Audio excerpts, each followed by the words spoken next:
Welcome to the Anchor Church podcast. Each week, we'll bring you the teaching from our central campus. We hope it's an encouragement to you. Thanks for listening.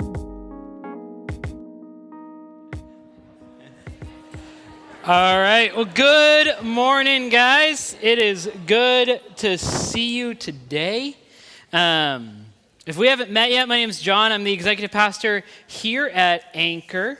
I think you'll be able to see me sooner rather than later if we're having some light and stuff. In the meantime, it's a sermon. It's like a podcast. We're fine. I'm so excited to be here. I'm so excited that you guys are here hanging out with us today. Many of you guys know this. Our lead pastor, Brian Halferty, is been on sabbatical for the last couple of weeks. I haven't heard anything from him, which means it's going well, which is great. We're excited that he's been able to kind of take some time off and get rested, and he will be coming back in September. And so we're excited that he's here. I've enjoyed the last few weeks of teachings. I did have several someones over the last week or so be like, are you going to teach while Brian's gone? Which I think was a way of being like, do you do anything here, John? I was like, yes, I do. And so I'm excited to be here and continue in our 2 Timothy teaching. I'm going to be teaching the next 4 weeks in this series, and I'm really excited about it. I started in full-time ministry when I was 20. And so if you guys remember from week 1 of when Brian was talking about this series, Timothy was a young leader in ministry looking to Paul, and Paul wrote this letter to a young leader who was probably in over his head in ministry, and I really resonate with that, especially with starting ministry so young.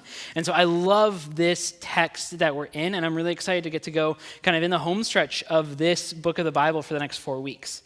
So we're going to be in 2 Timothy chapter 2 today.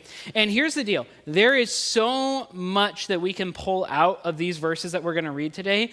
We could do a 6-week study on just this section of verses. So no upfront, like we're not going to touch on everything that we read on the screen today. We just don't have time for it. And so what I would encourage you to do, though, is as we read this passage together, would you, in either your paper Bible or a Bible app, highlight or underline something that stands out to you? And in your own time and space, like go back to that in the next week or so and reread it and dive into it. And if you don't have a paper Bible or a Bible app, that's okay. We'll have the verse up on the screen. And again, I would encourage you, like, take out a piece of paper and a pen or your notes app and just write down something that stands out to you as we go ahead and read these verses.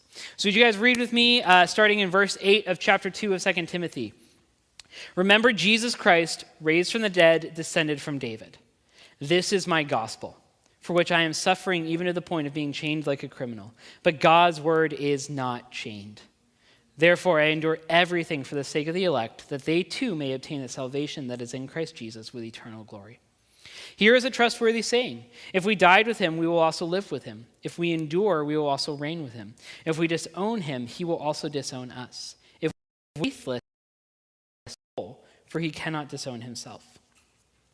Keep reminding God's people of these things. Warn them before God against quarreling about words. It is of no value and only ruins those who listen.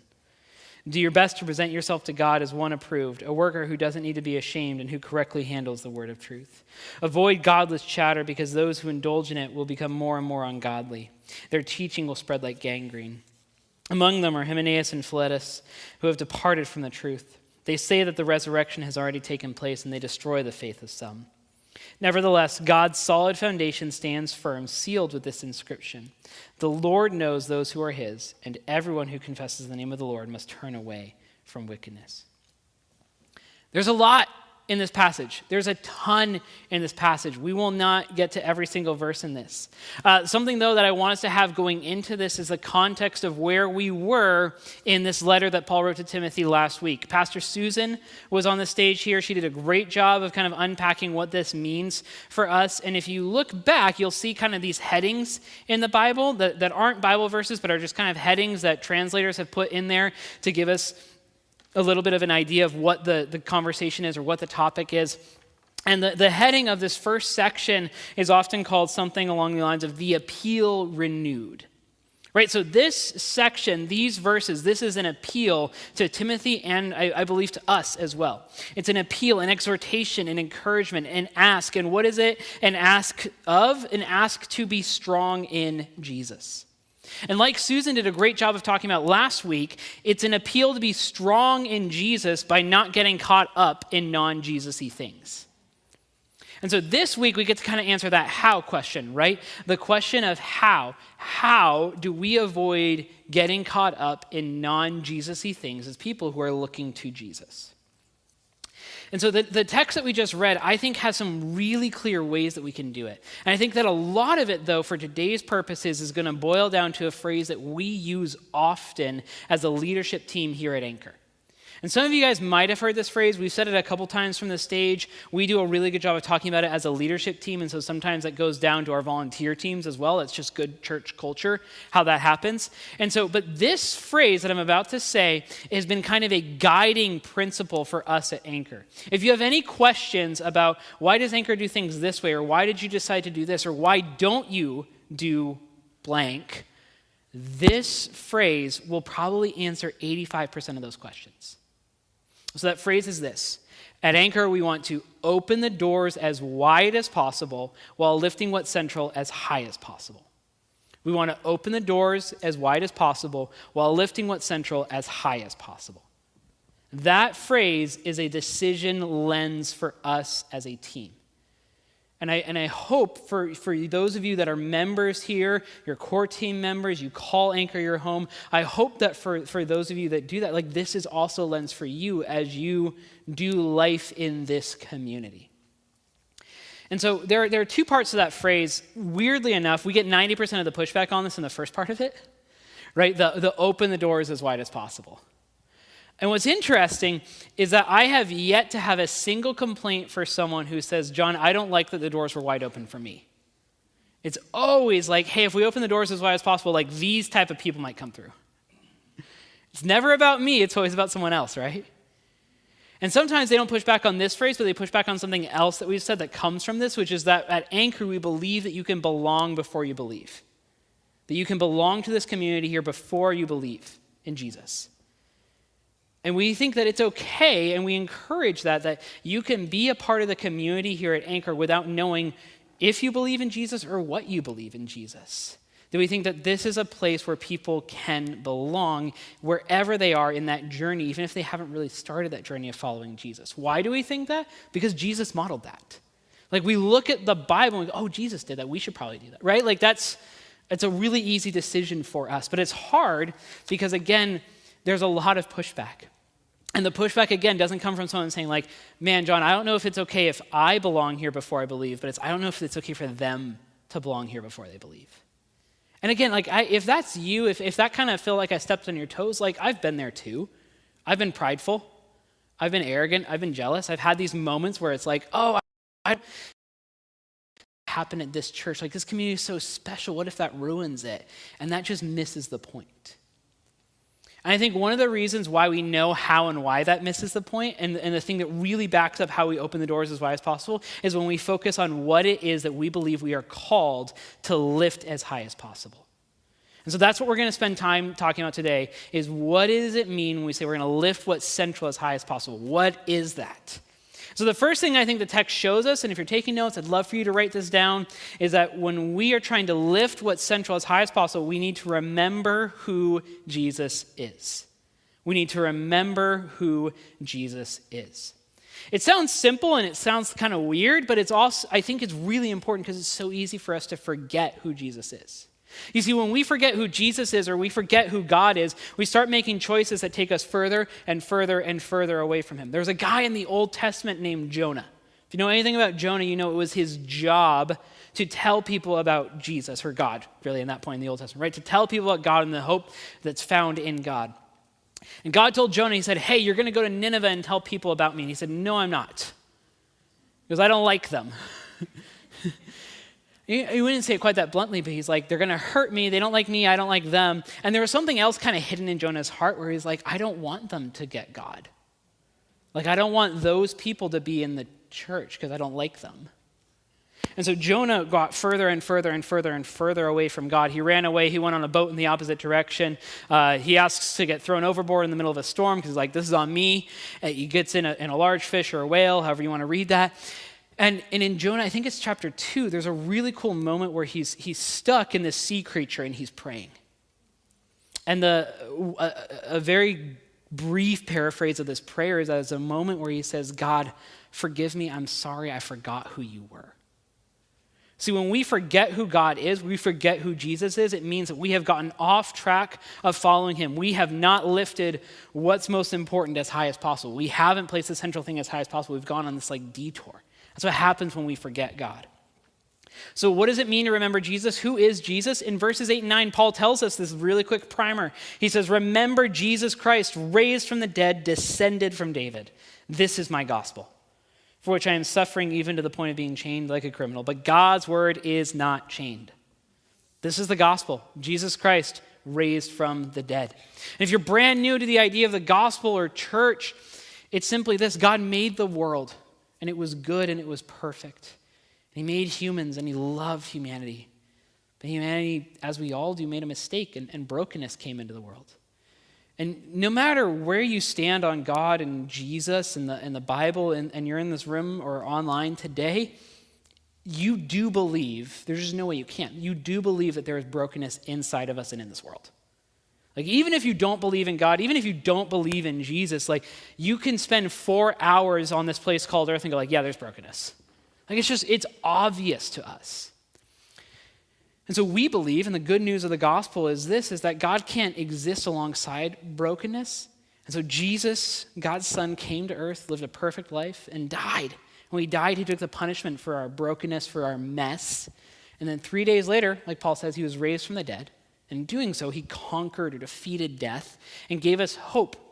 Hope for a life both eternal with God and also hope for life present with God, where we have this really cool way to have a relationship with God through Jesus. The descendant from David is a cool little throw-in from Paul. It alludes to some Old Testament history, and it also really alludes to the fact that David came from this line of Israel, this family of God, and it shows us that this was always the plan, that there was so much intentionality with God. This wasn't God going, I don't know what to do, here you go, Jesus. It wasn't that. It was intentional and planned of saying, I know that I'm going to restore humanity because I love humanity still. So Paul reminds Timothy and ultimately us of this fact that Jesus was raised from the dead, was a descendant from David, and it wasn't an accident or surprise. God knew what he was doing. Well, what does Paul say right after that? He says, this is my gospel. A lot of you guys know this. Some of you don't. The Greek word for gospel is best translated as good news. And Paul is saying this reminder. He goes, reminding you this story about Jesus, this is my good news. And it's your good news too. It's my good news, Jesus raised from the dead. It's my good news. It's your good news. It's our good news. Remember is one of the most repeated commands that we see in the Bible. And I think it's because it's so easy for us to forget who God is, to forget who Jesus is. I think when we don't remember who God is, we kind of had two pitfalls that we fall into. One that I talked about earlier is what we saw with Jonah, right? Where Jonah came all the way over here away from Nineveh. He's like, I don't want to do it. This is what I would call the pitfall of the arrogance of the church. Where you said yes to Jesus, but you look like the Pharisees in Jesus' time. Anytime you're reading in the Gospels and you hear a story about the Pharisees, I want you to think stuffy church people. That's what that was. They were church people. They knew the Bible better than I do. But they were so confident, so assured of themselves of we're a new creation, we're new, we don't live our lives the way that culture does, and look at us, and they strutted, they had no love or compassion. In another letter of his, Paul says that when we live that way without love, we are like a clanging cymbal, which is just obnoxious. The other side, though, right, when we forget who Jesus is, we fall into kind of assimilating to culture, or what Bonhoeffer, the theologian and pastor, would call cheap grace.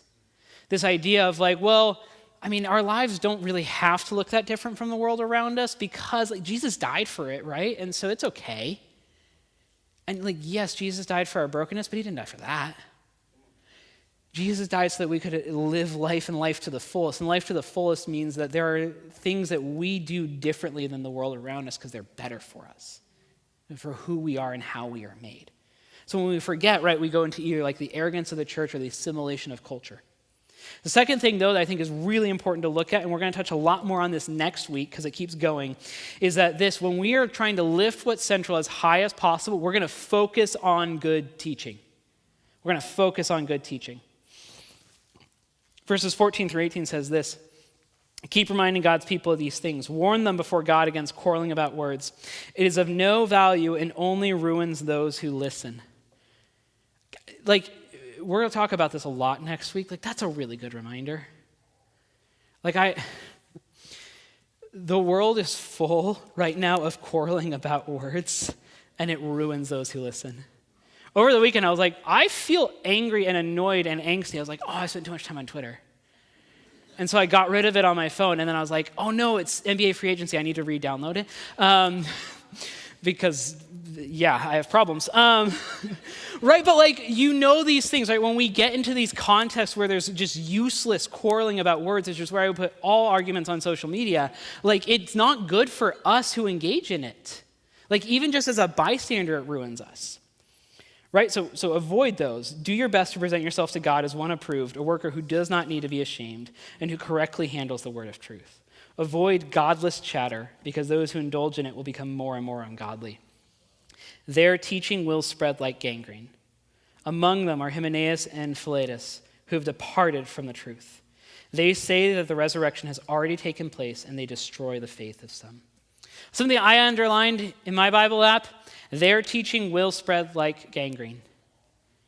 It doesn't say unchecked, their teaching might spread. It doesn't say this teaching could be harmless. It says this bad teaching will spread. It is inevitable.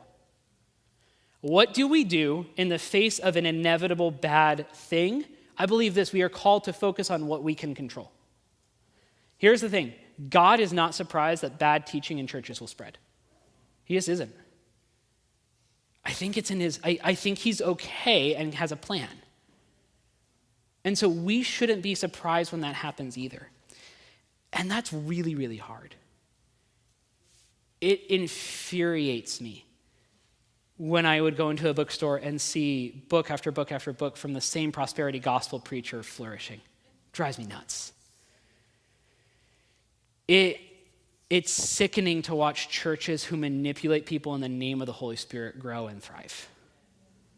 Right, like, guys, I've been doing church ministry in the Northwest for the last 10 to 15 years. Like, I've seen bad teaching, and it is brutal. I've had friends who've been heartbroken, had their lives upended by bad teaching in bad churches.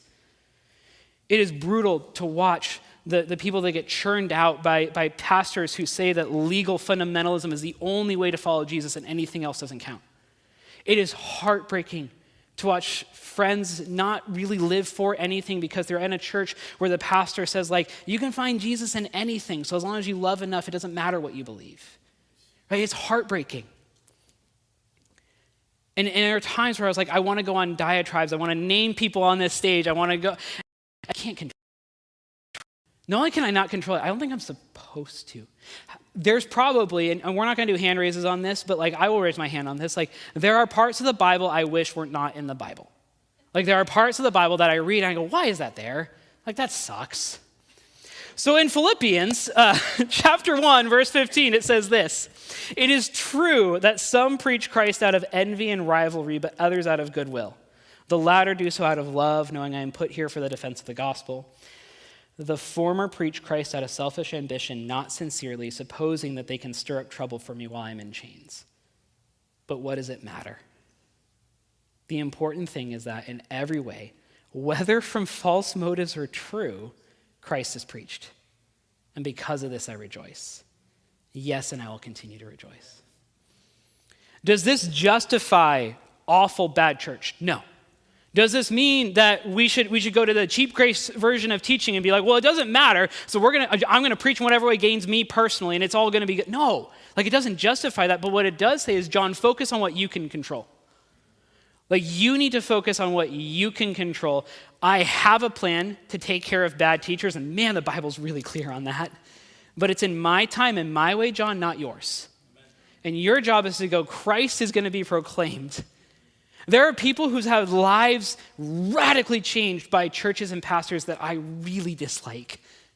And it forces me to confront the fact that, like, one, maybe my job isn't as important as I would like to think it is. And two, that God knows better than me even when I don't agree with it. Can we focus on what we can control? Growing up in a church, I heard all the time, we need to defend the gospel. We need to defend the Bible. We need to stand up for God. It was in the 90s, and the Jesus martyr weird movement was very strong. It's like, you need to defend and give a defense. And I just think the Bible does a good job on its own. And I look at the Word of God and I look at my broken life and I was like, which one of these things needs the other? Right? Like, I think I need the Bible a lot more than the Bible needs me to stand up for it. The 19th century preacher Charles Spurgeon put this so much more eloquently than I ever could, so I want us to read a pretty long quote that I think is really worth it, though. Spurgeon said this: "A great many learned men are defending the gospel. No doubt it is a very proper and right thing to do. Yet I always notice that when there are most books of that kind, it's because the gospel itself is not being preached. Suppose a number of persons were to take it into their heads that they had to defend a lion, a full-grown king of beasts. There he is in the cage, and here come all the soldiers of the army to fight for him. I should suggest to them, if they would not object and feel that it was humbling to them, that they should kindly stand back and open the door and let the lion out. I believe that would be the best way of defending him, for he would take care of himself. And the best apology for the gospel is to let the gospel out. Never mind about defending Deuteronomy or the whole of the Pentateuch. Preach Jesus Christ and him crucified. Let the lion out and see who will dare to approach him. The Lion of the tribe of Judah will soon drive away all of his adversaries." Let the lion out. Paul says this, he says, my gospel is not chained. Let the lion out. We don't need to stand up for the lion. We don't need to defend the lion. It's a lion. We need to let it out. I love that Spurgeon says, he's like, man, there's so many books on apologetics and there's so few books on the gospel. He's like, I think we have a priority mismanagement here. The gospel is an unchained lion. If we just let it out and we preach Christ and the Christ crucified, as Spurgeon said, it's going to take care of itself just fine. And here's the thing, because there are well-intentioned people, and I've been one of these well-intentioned people where they go, well, John, we have to teach people in the church what bad teaching is so they know to recognize it and be on guard for it. And I would counter that by saying, I think we just need to present good teaching and they'll know the difference. And why do I know this? Because I've seen this happen in my life. A few years ago, I was a youth pastor at another church, and I took a group of about 20 or 30 kids down to the Dream Center down in LA. And Dream Center down in LA is an amazing organization, just a phenomenal job of living for the good of the city and saying we are going to outlast the brokenness around us and make a difference. And they're affiliated with a really cool church that I like, and we went down there, and on Thursday night they had a service, and they had a guest speaker at their service. Wasn't even from California. And I'm sure this individual's given great sermons in their past. That was not one of them. He just told story after story after story about himself and his own importance and the celebrities that he's met and the cool things that he's done in ministry. And it was like his own highlight reel, and there was a nod to God's role in it, but not really. I was just like, man, and there's a part of me, as a youth pastor, I felt responsible for these students. I'm like, they are sitting under bad teaching right now. I was like, I gotta say something. We gotta, do we walk out? It wasn't that bad. All these things that go through our well-intentioned minds. We got through the whole service, and as we were walking out, I didn't need to say anything. These students who had grown up in a church that had done a phenomenal job of presenting good, strong, keeping the main thing teachings, all of them knew it was a bad teaching that they heard that day. Never had to tell them. Every single one of them said, man, I wish, and they were so much kinder and compassionate than I was. They were some of them weren't because they're 15-year-old boys and they're jerks, but a lot of them were like, man, I wonder what was going on with him. I just feel like that could have been more about God and not him. I hope he's okay. I was like, and what a touching way, right? And I could have decried him, I could have demonized him, and they were like, no, that's not good teaching, but grace is there, let's give him another shot. I love that. I didn't need to tell them it was bad teaching. They knew it because they've been exposed to good teaching. There is so much outside of our control. God is asking us to focus on what we can control, which is, can we teach the Bible well? Can we lift what's essential as high as possible? That's our role. Not to show off, not to put down others, but to let the lion out. Let the lion out. The unchained gospel. My gospel is not chained, Paul says. But like a lion, the gospel is scary. Have any of you been around a lion? Been around a lion? Okay, I went to South Africa ages ago, and we saw them at a distance, and then they were like, hey, if you pay 50 Rand, you can go pet a lion cub. I was like, I ain't doing that. I was like, they still have claws and teeth, right? They're like, yeah. I was like, nope, hard pass. Like, we don't do these things. They're scary. A lion is legitimately scary, and it's unpredictable, and it's so big and powerful, and it seems crazy sometimes. And I need you to know that when we lift the gospel as high as possible, the gospel is the same way. The gospel is messy and crazy and scary, and God puts it in everyone's lives, even the people that we are scared of, even the people we don't like, the people we don't like thinking about. God brings them into this room because that's what the gospel is. And here's the thing, like so often I hear conversations about systems or rules or programs in church and theology, and we need structure in the church. Like my job here at Anchor exists because we need structure in the church, and we need to be responsible to what God has given us. But we cannot systematize a lion. That's called putting it in a cage, and that's not what a lion's meant to do. We cannot systematize the gospel. We cannot say the gospel is for everyone, but only in the ways that make sense to me, only in the ways that don't offend me, only in the ways that aren't going to make me jealous. That's not how this works. We have to be open to God changing someone else's life, even if we think they don't deserve it. Right? Like I think of Shane Claiborne, who wrote way back when, he goes, man, if we think that terrorists are beyond redemption, we have to rip out half the New Testament because it was written by one. Because that's Paul's history, right? And so that's the messy, crazy, scary part of the gospel where we go, I don't like that. And God says, I don't care. Because the gospel isn't just for those of us who need grace and those who we think need a similar amount of grace, right? Like the ground is level at the foot of the cross. And God says that it's not like, hey, this is open to everyone who has this much grace, but if you need this much, then you got to sit in the chairs for a little bit before we let you get involved. No, that's not how this works. God says that everyone is welcome at Jesus' table, and he's going to take care of changing their life. And our job is to let the lion out. And that is scary, and that is messy. And if that makes you kind of a little uneasy, I'm right there with you. I am right there with you because it terrifies me sometimes, guys. Because I like control. I like rules. I like fair. And it's hard for me when I was like, well, it's not fair that they get to do this in church because look at what they've done. God's like, John, look at what you've done. The ground is level at the foot of the cross. We can't systematize a lion, not an unchained one at least. Here's the thing. There are so many good things that we can focus on in the church, and I remember the quote of, right, good is the enemy of great. The gospel is the great thing. This is what we lift as high as possible. Tim Keller said this. He said, the gospel is endlessly rich. It can handle the burden of being the one main thing of a church. It's the only thing that can. 1 Peter 1:12 and its context indicate that the angels never tire of looking into and exploring the wonders of the gospel. It can be preached from innumerable stories, themes, and principles from all over the Bible. An old pastor of mine said this the other week. He said, man, I used to catch flack from our congregants that we didn't go deep enough in the word. We didn't do enough word-for-word Bible stories in our teaching. Some people even told him this, that we spend too much time in the Gospels, these 4 books that are stories of Jesus' life. I remember this so clearly. He said this. He said, if you think that spending a lot of time in the Gospels isn't going deep enough, I think you've missed the point of Jesus. Like you've missed the point of those stories. And we'll talk a ton about that next week of how we can't confuse details for depth. There is a deep beauty that comes from us as a church making the gospel our main thing. Is it scary? Absolutely. Lions are scary. But it is beautiful. It requires us, though, it requires our willingness.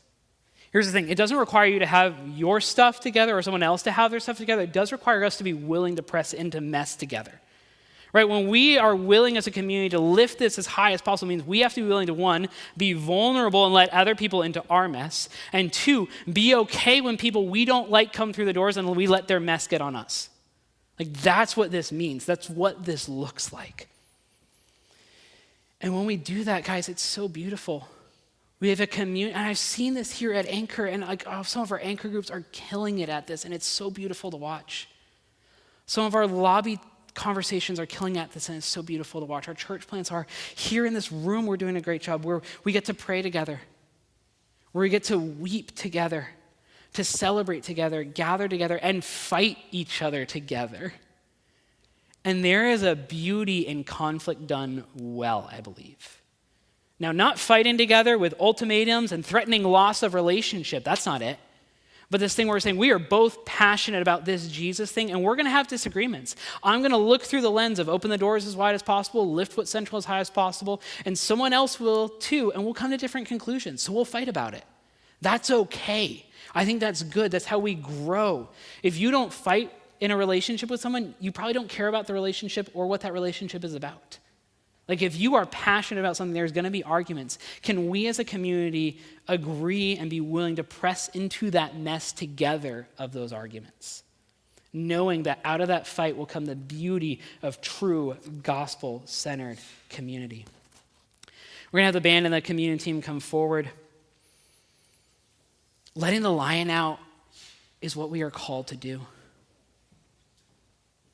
And sometimes it's going to feel unfair to you or to me, and I get that. And God's saying in this moment, like we get to choose, are we going to submit to the lion or not? And he doesn't promise that we'll ever understand the lion. God actually promises the opposite. Jesus says all the time, this is a hard teaching, few are going to know it. He talks about communion that way, right? And so we have a choice knowing that like we will never fully understand the lion, but will we submit to it? And I've chosen to say yes. And there are moments that hurts my heart. There are moments that I feel jealous. There are moments that I feel angry or confused, but I still know and trust that God's way is better than my way. And I promise you this, there's beautiful community that comes out of it.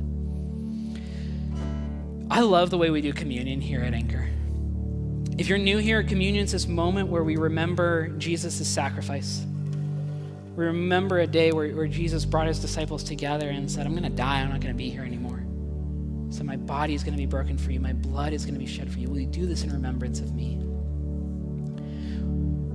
So here's our policy on communion as a church.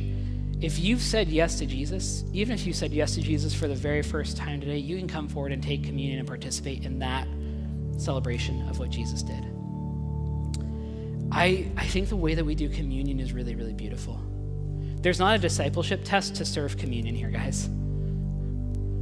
When you come forward and take communion, you're going to come forward as a broken individual saying yes to Jesus to take communion from another broken individual who has said yes to Jesus serving it to you.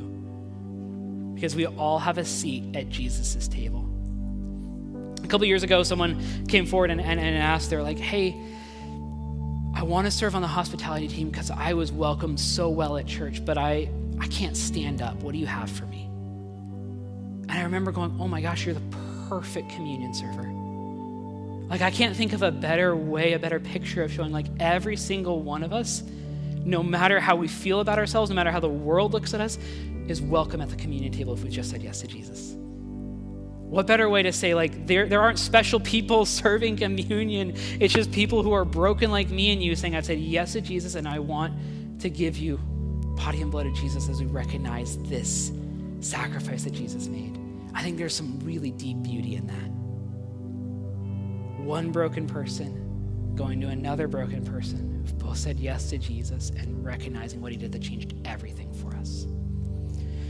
Here's what's going to happen.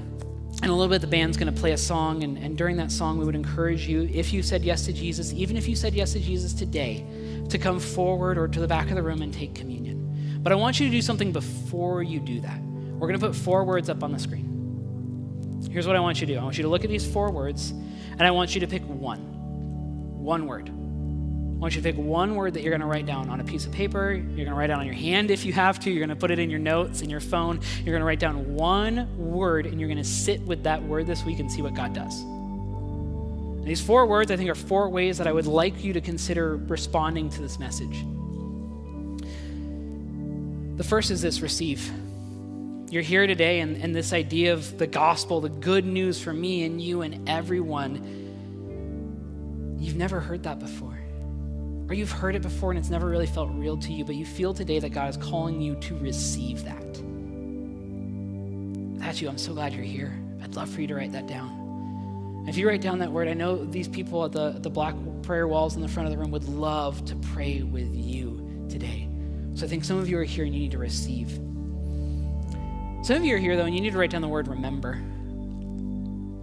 Because like Jonah, like so many of us, like me, there's been a moment recently where you've forgotten who Jesus is and you've forgotten who God is. And so you're going to write down remember, and this week you're going to spend time with that word and say, God, help remind me of the truth of who you are because I've forgotten.